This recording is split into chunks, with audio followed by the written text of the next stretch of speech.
वादी वेताल श्री शांति सुरी महाराज ने जीव विचार नामक ग्रंथ की प्रथम गाथा में कहा है कि भुवन में दीपक समान श्री वीर परमात्मा को वंदन करते हुए जीव का सत्य स्वरूप अज्ञानी जीवों के ज्ञान के लिए पूर्व सूर्यों द्वारा इस तरह दर्शाया गया था, उसी स्वरूप में दर्शा रहा हूं। सर्वज्ञ परमात्मा महावीर देव ने समग्र सृष्टि को एक जीव और अजीव वर्ग में दर्शाया गया है। सृष्टि के सभी चेतनायुक्त पदार्थों को जीव कहते हैं, जैसे कि पशु, पक्षी, मनुष्य, वनस्पति, जल, देव इत्यादि। जबकि सृष्टि के जिन पदार्थों में चेतना का अभाव है उसे अजीव कहते हैं, जैसे कि कुर्सी, टेबल, लोहे की चीजें इत्यादि। किसी भी मनुष्य में जब तक जीव यानी चेतना है तब तक वो जीव है। जैसे ही चेतना यानी आत्मा शरीर का त्याग करती है, उसी मनुष्य का शरीर अजीव हो जाता है, क्योंकि उसमें चेतना का अभाव है।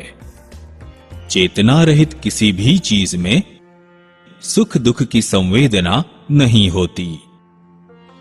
जैन शास्त्रों की मान्यता अनुसार जीव को कर्मों का कर्ता और भोक्ता, संसार परिभ्रमण करने वाला और मोक्ष प्राप्ति की योग्यता वाला दर्शाया गया है, जबकि अजीवों को कर्मों का बंध या मोक्ष संभव नहीं है। समग्र सृष्टि के सर्व पदार्थों को मुख्यतः दो विभाग में वर्गीकृत किया जा सकता है, जीव और अजीव। इस फिल्म में सृष्टि के तमाम जीवों के विशिष्ट स्वरूप एवं गुणों का दर्शन करेंगे। सृष्टि के जिन पदार्थों में चेतना होती है उसे जीव कहते हैं, और जिन पदार्थों में चेतना का अभाव होता है उसे अजीव कहते हैं। जीव के मुख्य दो प्रकार होते हैं, संसारी जीव और मुक्त जीव। संसारी जीव अनेक प्रकार के कर्म बंध के कारण जिस आत्मा के अनंत गुण प्रकाशित नहीं हो पाते, ऐसे देव, मनुष्य, तिर्यंच और नारक गति में भ्रमण करने वाले सभी जीवों को संसारी जीव कहते हैं। मुक्त जीव, जिस जीव की आत्मा सभी कर्मों का नाश करके अपने अनंत गुणों को संपूर्णतः प्रकाशित कर चुकी है, उसे मुक्त जीव कहते हैं। सभी मुक्त जीव मोक्ष पद की प्राप्ति करके सिद्ध लोक में स्थिरता प्राप्त करते हैं। संसारी जीव के कुल मिलाकर 563 भेद हैं, इसे क्रमशः देखेंगे। संसारी जीव के मुख्य दो प्रकार हैं, स्थावर जीव और त्रस जीव। स्थावर जीव, जो जीव सुख या दुख की परिस्थिति दरमियान अपनी मर्जी से हिलचाल न कर सके या एक स्थान से दूसरे स्थान पर न जा सके, उसे स्थावर जीव कहते हैं।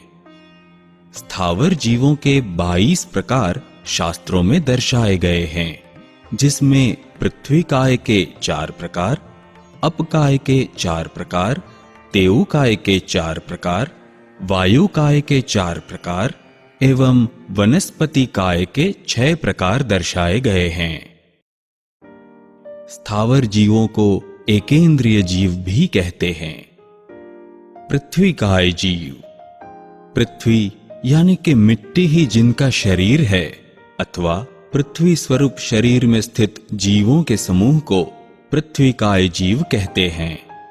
पृथ्वी काय जीवों में समाविष्ट कुछ पदार्थों की झलकें, भिन्न प्रकार की मिट्टी, पत्थर, धातु, खनिज पदार्थ, विविध प्रकार के रत्नों, पारा इत्यादि। पृथ्वी काय के 2 प्रकार हैं, सचित पृथ्वी काय और अचित पृथ्वी काय। सचित पृथ्वी काय, सचित यानी कि चेतना सहित की अवस्था। इस अवस्था में स्थित सभी पृथ्वीकाय पदार्थों को सचित पृथ्वीकाय कहते हैं।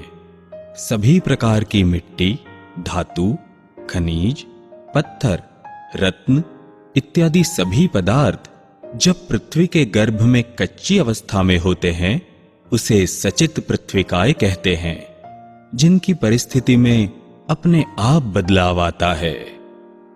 पृथ्वीकाय में जीव की सिद्धि, जैसे कि कोयले की खान कुछ सालों में फिर से अपने आप भर जाती है। मकराना और हस्तगिरी जैसी कई आरस पत्थर की खानें कुछ सालों में फिर से अपने आप भर जाती है। मिट्टी के रजकणों से बना छोटा सा पत्थर गर्मी, बारिश और ठंडी के वातावरण से अपना खुराक प्राप्त कर एक बड़ी शिला का स्वरूप प्राप्त कर लेता है। पृथ्वीकाय जीवों के इसी स्वभाव के कारण से वो सचित पृथ्वीकाय कहलाते हैं। अचित यानी कि चेतना रहित की अवस्था। इस अवस्था में स्थित सभी पृथ्वीकाय पदार्थों को अचित पृथ्वीकाय कहते हैं। इन पदार्थों में अपने आप बदलाव लाने का गुण नष्ट हो जाता है। जैसे कि हम जिस जमीन पे चलते हैं, उस जमीन के ऊपर का 4 अंगुल जितना हिस्सा लोगों की आवन जावन, सूर्य की गर्मी इत्यादि की वजह से अचित हो जाता है। इसे अचित पृथ्वीकाय कहते हैं। पृथ्वीकाय जीवों की हिंसा से कैसे बचें? 1. रसोई घर में सचित यानी कच्चे नमक के अलावा अचित सिंधव नमक का उपयोग करें।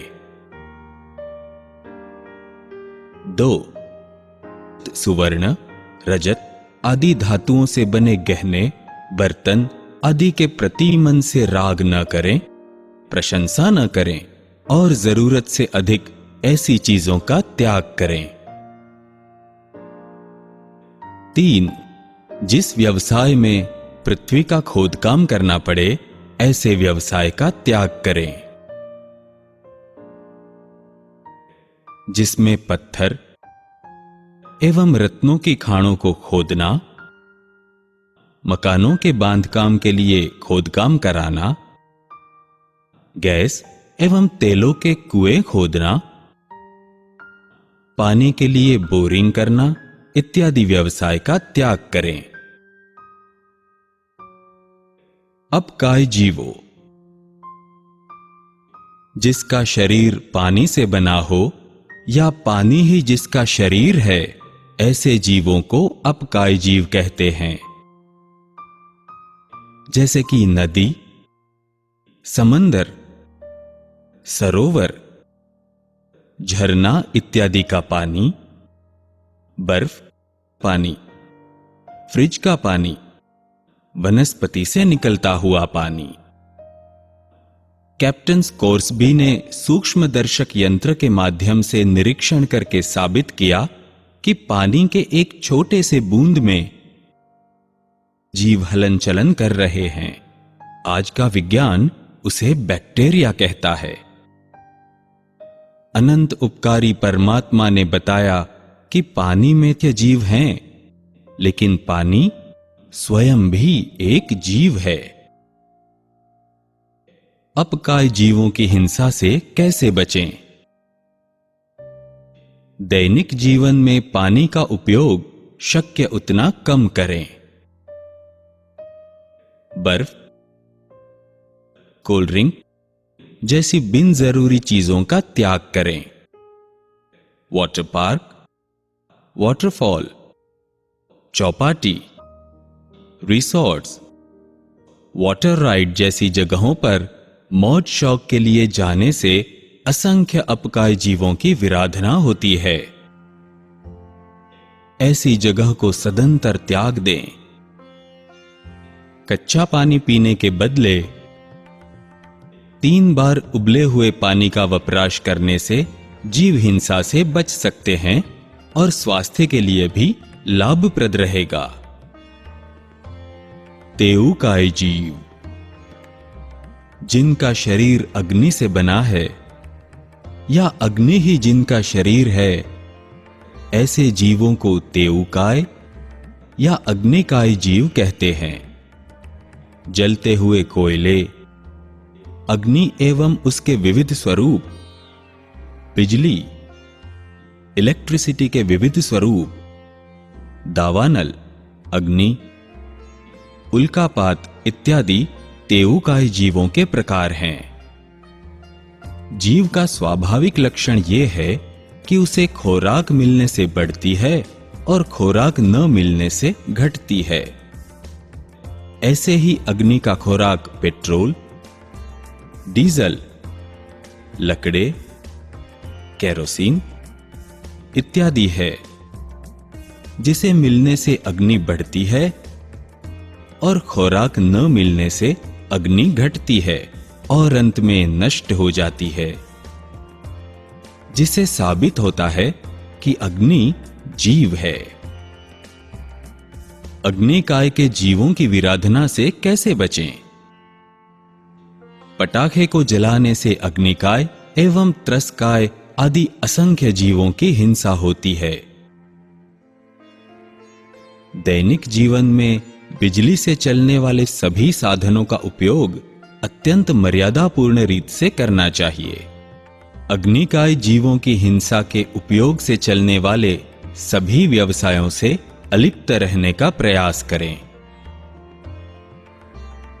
जैसे कि लकड़ी जलाकर कोयले बनाना, भट्टी से अनाज सेकना, ईंटों का व्यवसाय, कुंभार, लुहार, सोनी जैसे व्यवसाय।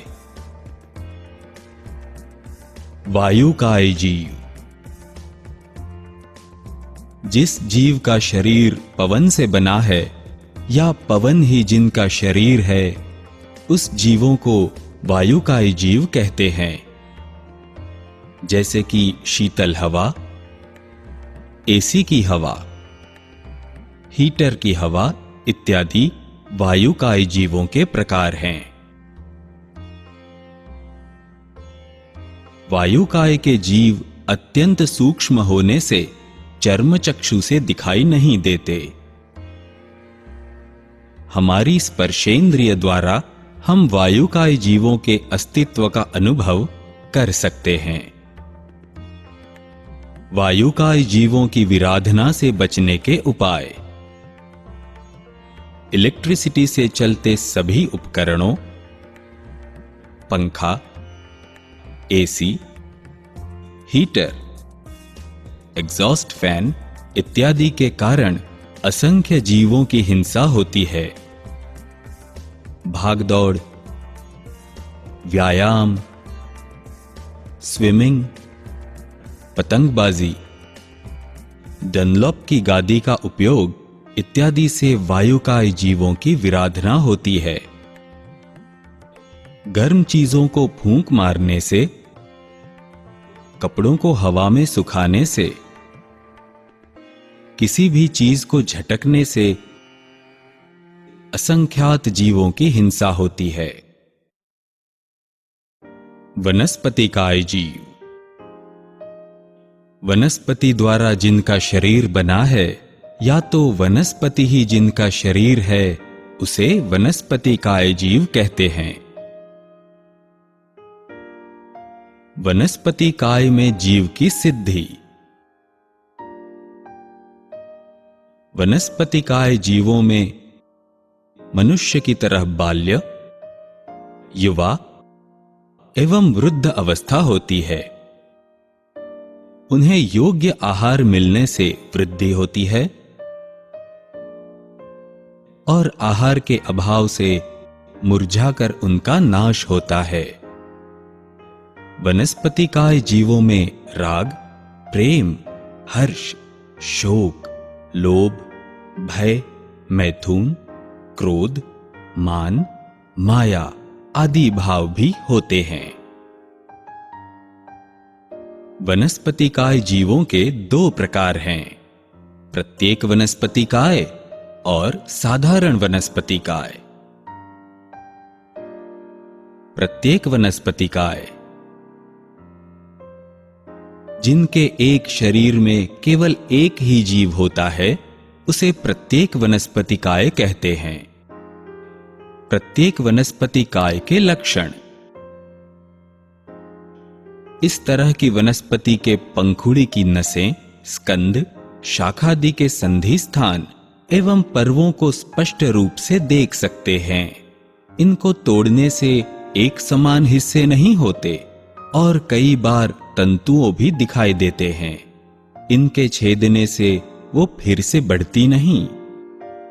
फल, फूल, छाल, काष्ठ, मूल पत्र, बीज इत्यादि प्रत्येक वनस्पतिकाय के अंग हैं।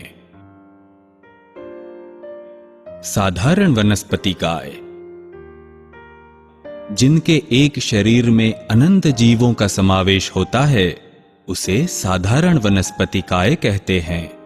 इस तरह की वनस्पति की पंखुड़ियों की नसें, स्कंद, शाखादि के संधि स्थान एवं पर्वों स्पष्ट दिखाई नहीं देते, उसे साधारण वनस्पतिकाय कहते हैं। कुंवारपाठा के वृक्ष में यह लक्षण स्पष्ट रूप से दिखाई देते हैं। इसे तोड़ने से एक समान हिस्से होते हैं। गाजर, मूला, कंद इत्यादि कंदमूल में यह लक्षण दिखाई देते हैं। इनके अंदर तंतुओं का स्थान नहीं होता और इनको छेदने के बाद भी वे फिर से सजीव होकर विकसित होती हैं। होर कुंवर इत्यादि में यह लक्षण स्पष्ट रूप से दिखाई देते हैं। इसके अलावा बीट, आदू, लहसुन, प्याज, मशरूम, फंगस आदि भी साधारण वनस्पतिकाय के जीव हैं। वनस्पतिकाय जीवों की विराधना से बचने के उपाय। केवल सुंदरता या अपने स्वार्थ के लिए वनस्पतियों को तोड़ना या काटना नहीं चाहिए। पानी की टंकी में या अन्य जगह पे रही फंगस की सफाई करने से, वनस्पतिकाय के ऊपर चलने से, व्हीकल चलाने से अनंत जीवों की हिंसा होती है, उससे बचना चाहिए। अवस्था प्राप्ति की अपेक्षा से पृथ्वीकाय आदि जीवों को दो विभाग में विभाजित किया जा सकता है, पर्याप्त जीव और अपर्याप्त जीव। पर्याप्ति यानी जीवन जीने की विशिष्ट शक्ति। पर्याप्त जीव, जो जीव स्वयोग्य पर्याप्ति प्राप्त करने के बाद ही मृत्यु की स्थिति पाते हैं, उसे पर्याप्त जीव कहते हैं। अपर्याप्त जीव, जो जीव स्वयोग्य पर्याप्ति प्राप्त करने से पहले ही मृत्यु की अवस्था को प्राप्त करते हैं, उसे अपर्याप्त जीव कहते हैं। पर्याप्ति कुल 6 प्रकार की होती है।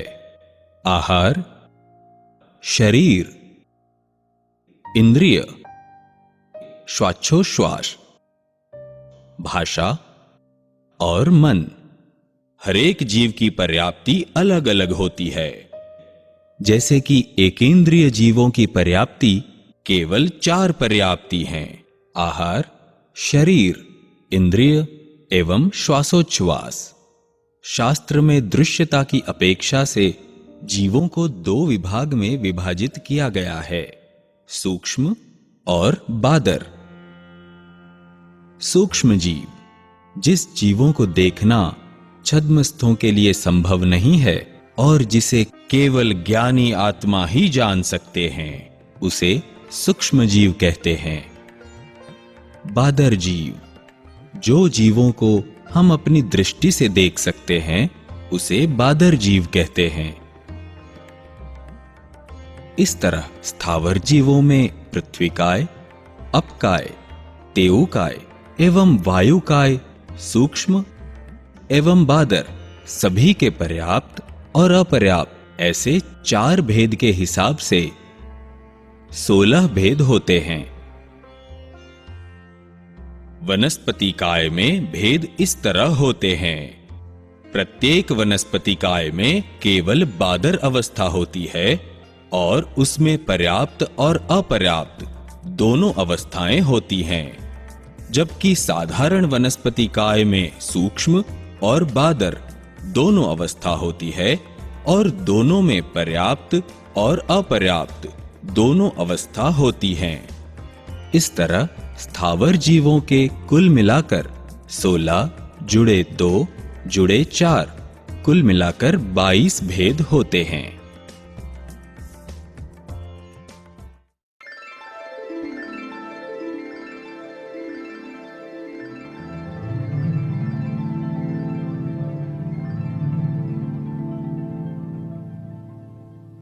त्रस जीव।